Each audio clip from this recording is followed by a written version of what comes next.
Hello, you decentralized unit of consciousness. Welcome to the Wealthy Dancer podcast. We have a good one for you today. I get asked all the time, what do I do with my money? How do I invest? And this actually comes from one of my followers. Let's call her Monique for the anonymity's sake. She's asking a few questions about investing and where does she start? So her first big question is, what should I know about money? Well, one thing you need to know about money is that money is an unlimited resource. There is no scarcity. There is no shortage of money in the world. The scarcity is self-imposed. It's all in your head. If you believe that there is not enough money in the world, then it's true for you. Yeah, that's why you're kind of putting yourself in a self-limiting state where you don't attract any more money than you can believe is possible for you. Yeah, so for us to be able to move on forward and to believe that we can do better, we have to believe that there's enough money for everyone. Another myth about money that you should probably know about is that money is fake. Money is absolutely fake. It's printed by the governments in abundance. It's printed by the governments to steal from you. Every year it feels like we need to make more money. We need to be working harder and harder and harder. And every year it gets harder to save. It gets harder to pay your bills.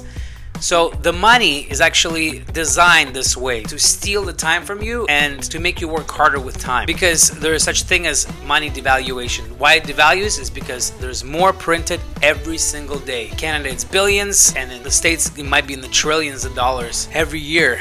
So there's one thing you should probably understand about money, that money can be created out of nothing. Money is created out of nothing and you have to work for it, while the government can just turn on the printer. There's a good saying that goes like this: you work, they print. All right. Number 2, the question was, how can I optimize my savings? You can either reduce your spending or you have to increase your income. That's the only two. So you have to find either a way to reduce your spending. So maybe you move into a cheaper apartment, or you move in with a family friend, or you move in with another person, and then, or maybe you move in with the parents. Maybe for a time being, that's the best option for you, right? You can reduce spending on eating out. That's a huge cost. That was for me. I realized I was spending way too much money eating out every single day. I would have a breakfast out and a dinner out, and maybe a couple of extra coffees on the go. So that's an easy $30 to $50 a day you can dedicate to saving. What else? How can you optimize your savings? You can start making more money. You can start by asking, if you have a job, you can ask for a raise, and maybe they'll say no. But if they say yes, that's an immediate increase in your spending power and also saving power. Yeah? So if you get a couple dollars on top of what you're making, if you get a raise of $2 an hour, you can kind of understand how much extra money you can be saving every single month. Let's move on to number 3. How can I be smart about my money? So optimizing savings is basically the smartest move for you to make right now. Then you can start kind of looking around and seeing what you can invest in and how you can make your money, how you can make your dollar make $2, right? And not every investment vehicle is available to you, because simply speaking, real estate is not probably the first thing you should be jumping into, because it requires quite a bit of capital. So you probably should be thinking about maybe going into something where you can invest right away, like crypto. Honestly, the best investment right now will be probably books. If you haven't read many books about how money works, how investments work, investing into a really good book and understanding how to build up your capital, and that's probably the best use of your time and money. She also mentions here she has a biggest obstacle. The biggest obstacle for her is balance between saving and spending and keeping a budget.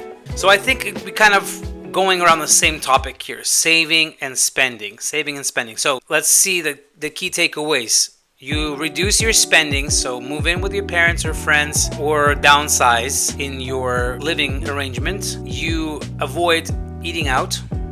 That's number 2. And of course, you can also maximize your earnings by asking for a raise or finding another side gig, which is a huge thing, because side hustles really do allow you to have that extra cash for investing. For example, you can go, if you have one job, you can get a second job somewhere where it doesn't require a lot of time. You could be offering your tutoring services, because they actually pay very well. In whatever subject that you are familiar with, you can offer tutoring services. For example, I tutor in dance because this is very comfortable and familiar to me. I am a professional at it, so I can ask people to pay hundreds of dollars an hour so I can teach them how to dance. Yeah.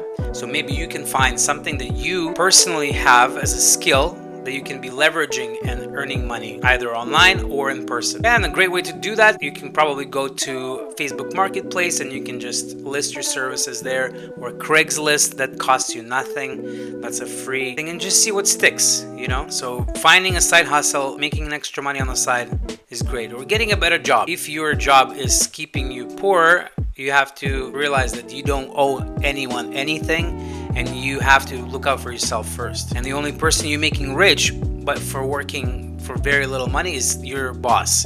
Your boss is the person who is getting wealthy off your back. So, biggest obstacle between spending, balance between saving and spending, keeping a budget. Yeah, I think we answered that one. Number 3, apps and Excel programs. My first financial goal, I'm not sure what that means. Number 3, my first financial goal, pay my school loan while still be able to pay for daily needs and even extracurriculars. Is it too ambitious? Well, my answer might surprise you. I would say that forget the student loan, and I'll explain why. If you have an option, postpone your payments into the future, it's a very smart decision, because if you have a way to postpone your payments at a 0% interest into the future, that means you could be saving money right now and investing it, and you will be paying your student loan later in time with the money and hopefully profits from your investments. So spending all your savings right now to pay off all your debts is actually a bad idea, unless it's a huge credit card debt that's, keeping you underwater. Student loans usually have a forgiveness program or repayment assistance that allows you to either pay 0% interest for a certain amount of time, or pay $0 for like 6 to 12 months. In some cases, I remember leveraging that for several years actually. So, and eventually there will be programs that will help you with repayment of the loan. Some governments forgive you half of the loan. So imagine you paid for your loan in full today and you realize that half of your friends got half of their loan taken care of by the government. You'd feel pretty upset. So pay my student loan while be able to pay for daily needs. I'd say find a way if you can avoid paying the student loan.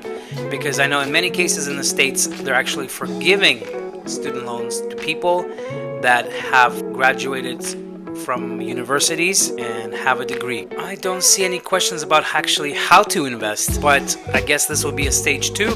Stage 2 would be actually finding a vehicle that is appropriate for you to invest in, because not every vehicle is going to be smart. Yeah, real estate has a very high bar for entry. Crypto is probably the best and easiest way to start investing, is by opening up a simple app on your phone and just transferring a couple $100 every week or every month and investing into good projects that you can find easily on YouTube or by following someone like this guy.